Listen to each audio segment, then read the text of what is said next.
좋아요. 여러분, 이 영상은 경고로 시작하겠습니다. 사실 이건 경고라기보다는 면책조항에 가깝습니다. 여러분이 이 영상에서 보거나 듣게 될 내용에 대해 저는 이를 권장하거나 지지하지 않습니다. 하지만 우리 시대의 위대한 사상가 중 한 명으로서, 농담입니다만 그냥 해설자이자 관찰자로서, 서구 문명의 쇠퇴를 지켜보는 사람으로서 제 의견을 말씀드리는 것뿐입니다. 제 말을 들어주려는 분들이 있다는 게 정말 행운이라고 느낍니다. 저는 그냥 제 일을 하고 있을 뿐입니다. 그래서 저는 지금 소셜미디어 전반에서 관찰되고 있는 이 새로운 현상에 대해 보고하고 있는 겁니다. 바이럴이 되고 있는 영화가 하나 있습니다. 저는 이 영상을 보지 않았고 독일은 이 영화를 금지했습니다. 이 영화가 주류 할리우드 작품이 아니라는 건 알고 있지만 이 영화의 많은 클립들이 소셜미디어에서 엄청나게 바이럴되고 있습니다. 우리는 사람들의 생각을 통제할 수 없습니다. 그러니 사람들에게 어떤 생각을 하지 말라고 하기보다 왜 이런 일이 일어나는지 이해하려고 노력해야 합니다. 이 영화에 대해 조금 설명해 드릴게요. 이 영화의 제목은 시티즌 비질란테입니다. 막 개봉한 작품이에요. 제가 말씀드렸듯이 이 영화는 독일에서 상영 금지되었습니다. 이 영화는 유럽 어딘가, 아마도 크로아티아나 독일에 살고 있는 미국인 사업가의 이야기를 다루고 있습니다. 잘은 모르겠지만 그는 이주민 배경을 가진 사람들, 즉 유럽 현지인들에게 온갖 끔찍한 범죄를 저지른 사람들을 찾아갑니다. 그리고 그는 그들을 죽이기 시작하며 자경단식 정의를 실행합니다. 그래서 그 영상들 중 일부는 당연히 여러분께 보여드릴 수 없습니다. 저작권 문제로 경고를 받을 수도 있고 아닐 수도 있고, 아니면 유튜브가 싫어할 수도 있기 때문입니다. 그래서 저는 실제로 이 영상들을 나란히 재생해 보려고 합니다. 예를 들어 이 영화 장면에서 이 남자의 이름은 유세프입니다. 그는 무죄 판결이나 소위 깨어있다는 판사들에 의해 풀려나 집으로 갑니다. 미국인 사업가가 집에 찾아가 신문합니다. 그는 이렇게 말합니다. 왜 그 불쌍한 유럽 여자애를 그렇게 했어? 그리고 그의 어머니, 아버지, 그리고 여동생도 그 옆에 앉아 있습니다. 그리고 그들은 그의 행동을 정당화하려 합니다. 그리고 아버지도 정당화하고, 그러고 나서 그는 돌아서서 이렇게 묻습니다. 네, 바로 그거예요. 그는 여동생에게 무슨 뜻이야? 라고 묻자 그녀는 글쎄, 그녀는 그럴만했어 라고 답합니다. 그는 아버지에게 아이들에게 이런 가치관을 가르치나요? 라고 묻자 아버지는 그래, 이게 내 이슬람 가치관이야 라고 답합니다. 나는 내 아이들을 이슬람 가치관으로 키운다고 했더니 그는 그럼 왜 여기 오셨나요? 라고 물었습니다. 그들은 늘 당신들이 우리나라를 폭격해서 우리가 여기 온 거다 라고 변명합니다. 그러자 그는 저는 그렇게 생각하지 않습니다 라고 답합니다. 나는 그가 여전히 정치적으로 올바른 말을 했다고 생각하지 않습니다. 그는 나쁜 사람들은 중동에서 나왔고 좋은 사람들은 남아있다고 했습니다. 저라면 그런 구분조차 하지 않았을 겁니다. 왜냐하면 저는 압니다. 이것이 무슬림 사회에 대한 주류 시각이기 때문입니다. 그래서 어쨌든 보시다시피 다른 사람들이 들어오고 그러자 그는 그들을 쏘기 시작합니다. 그리고 한 명씩 쏘기 시작해서 모두 죽습니다. 그는 이 사람들에게 전혀 자비를 보이지 않습니다. 알겠습니다. 말씀드렸듯이 저는 이런 행동을 옹호하지 않지만 왜 모두가 이렇게 화내는지 이해가 안 됩니다. 저는 왜 모두가 화내는지 이해하지 못하겠습니다. 왜냐하면 우리가 본 영화가 얼마나 많습니까? 주류 할리우드 영화들에서 주인공이 돌아다니면서 자경단식 정의를 실현하는 장면을 얼마나 많이 봤습니까? 스파이더맨 알잖아요. 그게 바로 자경단식 정의입니다. 휴잭맨이 나온 영화가 떠오르네요. 딸을 납치한 범인을 잡아 몇 주간 고문하고 결국 죽이는 내용이었죠. 케빈 베이컨이 나오는 영화도 있었는데 제가 제일 좋아하지만 제목이 기억 안 나요. 아마 스트리트 저스티스였던 것 같거나 스위프트였을 수도 있겠네요. 그러니까 그냥 케빈 베이컨이요. 그의 아들이 갱단에게 살해당하고 그는 그들을 하나씩 차례로 처리해 나가요. 그는 평범한 아버지였지만 이후 그들을 하나씩 다 죽입니다. 우리는 그걸 축하했죠. 맞아요. 하지만 이제 자경단 영웅이 다른 배경을 가진 사람들을 쫓는 좀 더 불편한 주제를 다루게 되면 갑자기 평론가들이 이런 점을 걱정하기 시작해. 그들은 이것이 증오를 퍼뜨린다고 말합니다. 다시 말씀드리지만 저는 여러분이 이런 식으로 직접 정의를 실현해야 한다고 말하는 게 아닙니다. 저는 이런 행동을 지지하지 않지만 입막음만 하지 말고 한번 살펴보세요. 왜 걱정하세요? 왜냐하면 왜 그런지 아세요? 그들은 이런 일이 실제로 일어날까봐 걱정하는 거예요. 왜냐하면 언젠가는 사람들이 이렇게 말할 거거든요. 도대체 무슨 일이 벌어지고 있는 거야? 왜냐하면 우리는 여러 번 봐왔잖아요. 우리 워키즘에 물든 판사들이 다른 이주민 배경을 가진 끔찍한 범죄자들을 계속 풀어주고 있어요. 그들은 자신들만의 낡은 가치관을 들여오고 있죠. 그리고 그들은 이 일과 아무 상관없는 우리 나머지에게 그 가치관을 강요합니다. 대부분은 이런 걸 원하지 않았어요.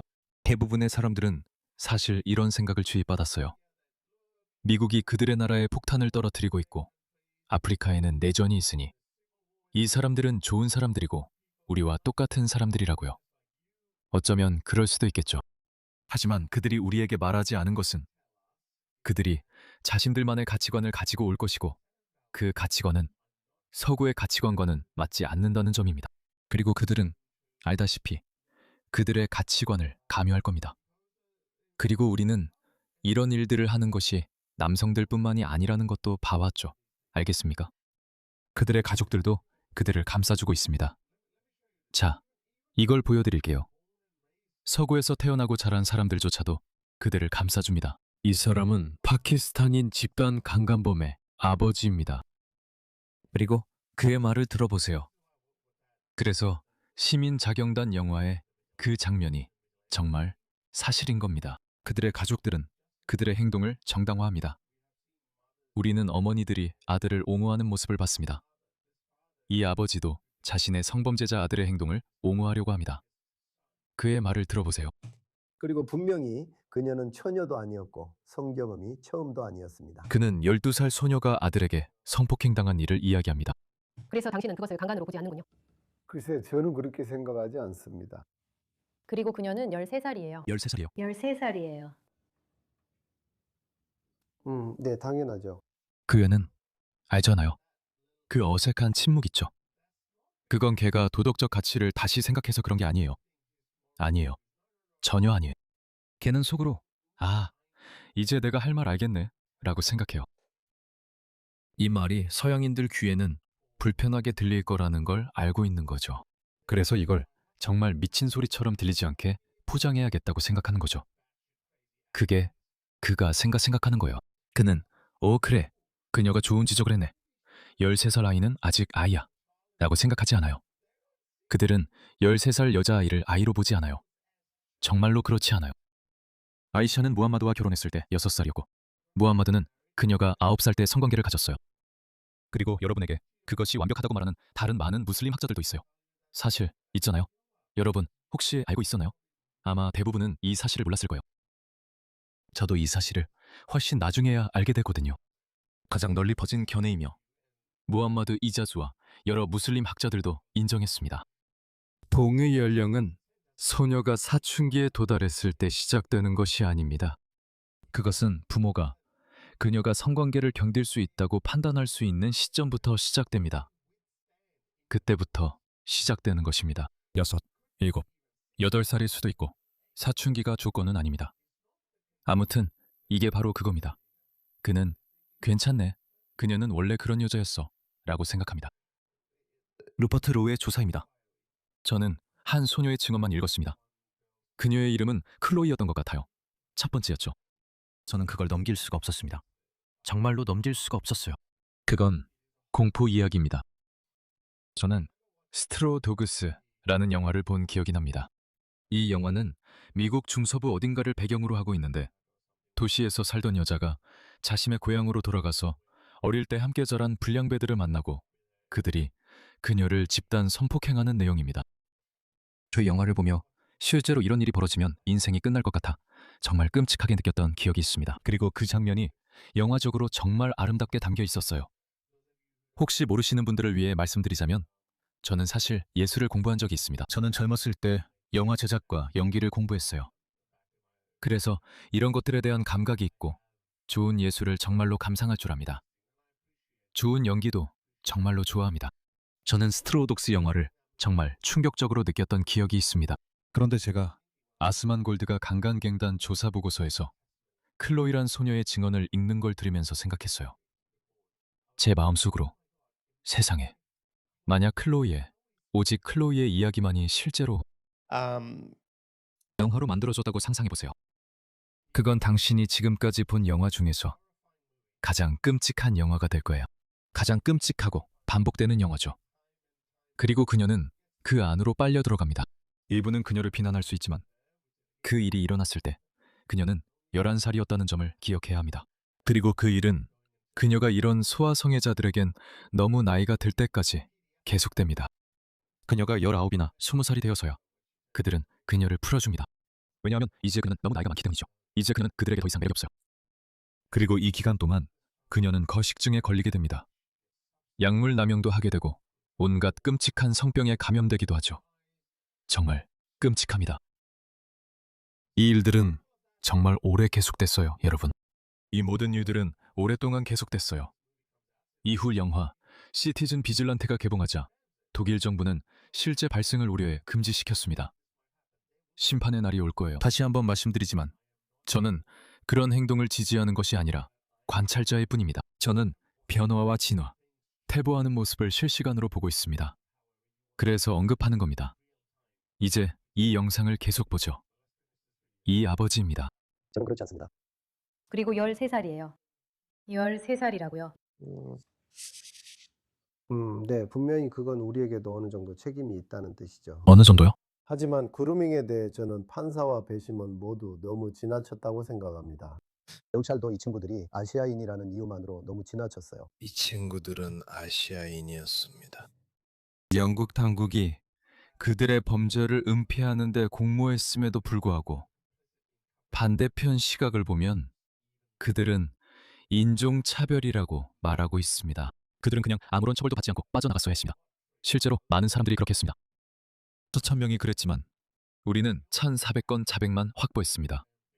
확인된 피해자 약 600건의 남성 유죄 판결, 약 600명의 파키스탄계 남성입니다.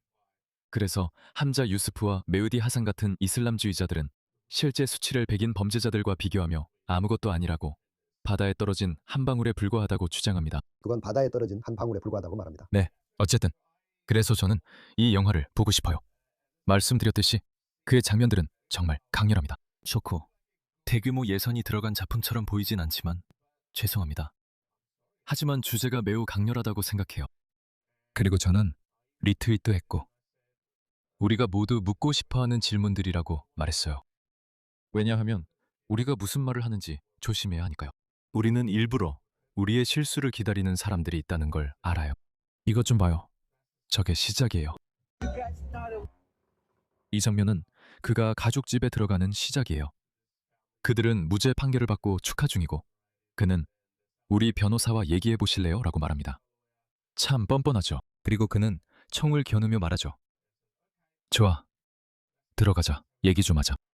그리고 이 가족이 완벽하게 얌전히 앉아있는 모습을 보세요. 그리고 그 아이, 강간범은 영웅이 되려고 하죠. 그리고 그는 말하죠. 붐. 너 누구야? 붐. 그래. 그에게 교훈을 주려는 거지. 하지만 나는 이 행동을 지지하지 않아. 어쨌든 그래서 나는 독일 당국과 아마도 우리 깨어있는 서구 정치인들이 갑자기 이 특정 영화에 대해 걱정하고 있다고 생각해. 왜 그런지는 모르겠어. 아무도 케빈 베이컨이나 휴잭맨, 수백 평의 자경단 영화는 걱정하지 않았는데 이상하게 이 영화만 걱정하고 있다. 왜 그런지 궁금하네. 뭔가 일이 벌어질까봐 두려워하는 것 같아. 내가 그런 일이 일어나야 한다고 말하는 건 아니야.